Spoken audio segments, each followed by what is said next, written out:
শীষ পালং শাক করবো বন্ধুরা। আমি মূলো, আলু, কাঁচা টমেটো, বেগুন, তারপর হচ্ছে পালং শাক, দেখো সব একসাথে আমি একটু নুন দিয়ে শিশি করে নামিয়ে নেবো।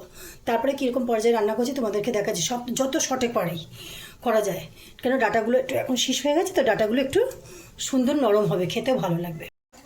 আমি কাতলা মাছের তেল দিয়ে পালং শাক করবো। 5 ফোড়ন, তেজপাতা, খানিকটা লঙ্কা দিয়ে নিয়েছি।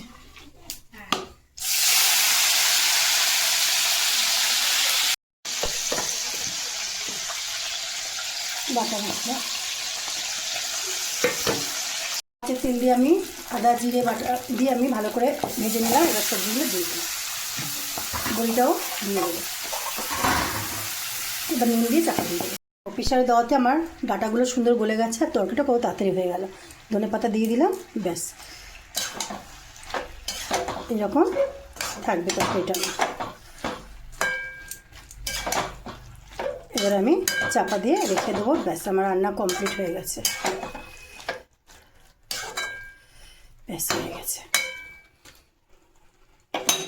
কত বড় বড় করে কেটেছিলাম আমি, খেতে বেশ ভালো লাগে। সরু সরু করে দিলে গলে যায় একদম, তো ভালো লাগে না। একটু সবজি গালে পড়বে, ভালো লাগবে। Tata, bye bye.